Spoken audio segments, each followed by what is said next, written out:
काँग्रेस प्रदेश अध्यक्ष हर्षवर्धनजी सपकाळ यांच्या टिपू सुलतान आणि छत्रपती शिवाजी महाराज यांच्याविषयीच्या विधानामुळे भारतीय जनता पक्ष चवताळून उठलेला आहे. भारतीय जनता पक्षाला कर्नाटकमध्ये त्यांचं सरकार असताना टिपू सुलतान यांच्याकडे भाजपावाले कसे बघायचे हे जरा या व्हिडिओच्या निमित्तानं सांगणं गरजेचं आहे. हे बघा, हे पुस्तक आहे. जगदीश शेट्टर नावाचे भारतीय जनता पक्षाचे मुख्यमंत्री असताना या पुस्तकाचं कर्नाटक सरकारने प्रकाशन केलेलं आहे. या पुस्तकामध्ये जगदीश शेट्टर असं म्हणतात, त्याचा मराठी अनुवाद मी वाचून दाखवतो. टिपू सुलतान म्हैसूरचा वाघ म्हणून ओळखले जात होते. त्यांची राष्ट्राची कल्पना ही उद्योजकता, आधुनिक सैन्य रचना आणि सुधारणांनी ओतप्रोत भरलेली होती. काळाच्याही पुढे दृष्टी असलेले नेते म्हणजे टिपू सुलतान. हे कोण म्हणतंय? भारतीय जनता पक्षाचे 2012-13 मध्ये कर्नाटकचे मुख्यमंत्री असलेले जगदीश शेट्टर. हे नुसतं पुस्तक प्रकाशन करून थांबले का? नुसतं कौतुक करून थांबले का टिपू सुलतानांचं? नाही. हा बघा, हा फोटो. या फोटोमध्ये माझ्या डाव्या बाजूला, तुमच्या उजव्या बाजूला जगदीश शेट्टर दिसत आहेत.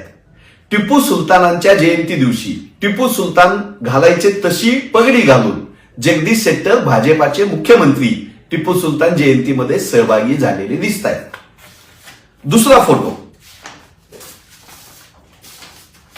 हे जगदीश शेट्टर याच्यामध्ये हिरवी पगडी, टिपू सुलतान त्यांच्या पगडीला जो तुरा असायचा तशी पगडी घालून हे दिसत आहेत. BS येदियुरप्पा, भारतीय जनता पक्षाचं कर्नाटकमध्ये पहिल्यांदा सरकार ज्याने आणलं ते BS येदियुरप्पा टिपू सुलतान यांच्यावरच्या एका परिसंवादामध्ये जयंती निमित्त टिपू सुलतानांचा जो परिसंवाद होता त्यामध्ये सहभागी झाले होते त्यावेळेसचा फोटो. येदियुरप्पांचं डोकं ठिकाणावर आहे का असं विचारायची हिंमत देवेंद्रजी फडणवीस तुम्ही कधी केली?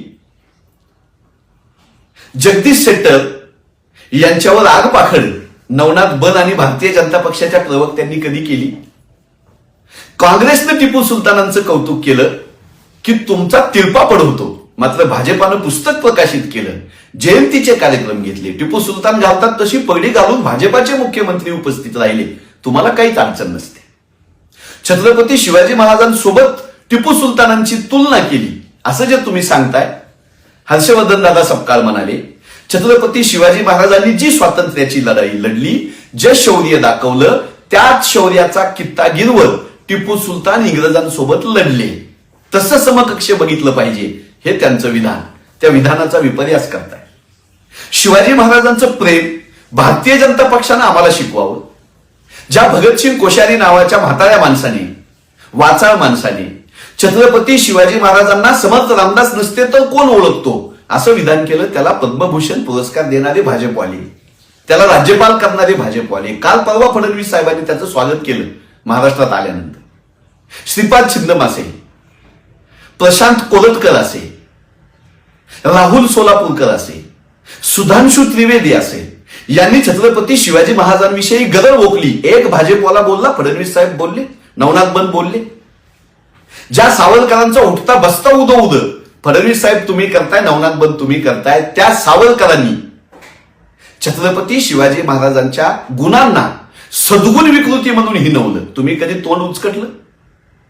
छत्रपती शिवरायांच्या हिंदवी स्वराज्य स्थापनेच्या प्रयत्नाला काकतीय न्याय म्हणून तुम्ही अपमानित केलं. कधी बोलले फडणवीस साहेब, नवनाथ बन कधी बोलले?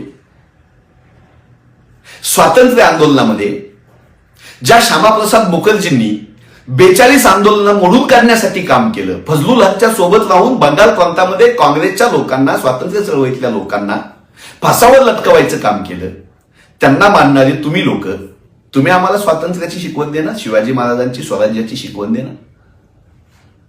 इंग्रजांसोबत ज्यांनी भारतीय स्वातंत्र्य आंदोलनाला अपमानित करण्याचं काम केलं, ज्या राष्ट्रीय स्वयंसेवक संघानं इंग्रजांच्या राणीचं गुणगान गायलं, कौतुक केलं, स्वातंत्र्य आंदोलनावर बहिष्कार टाकला, संविधान सभेवर बहिष्कार टाकला, त्यांनी आम्हाला छत्रपती शिवाजी महाराजांच्या स्वराज्याची आणि स्वातंत्र्याची लढाईची आठवण करून द्यावी.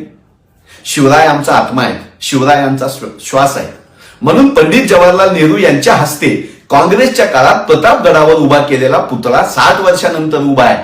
तुमच्या काळामध्ये शिवाजी महाराजांचा पुतळा 1 वर्षाच्या आत पडला. फडणवीस साहेब, तुम्ही कोणावर कारवाई केली?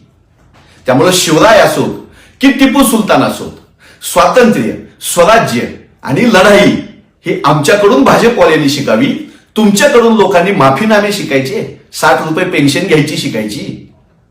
मित्रांनो, मी काही 100% यांच्या मताशी सहमत नाही. आपलं मत नक्की कळवा.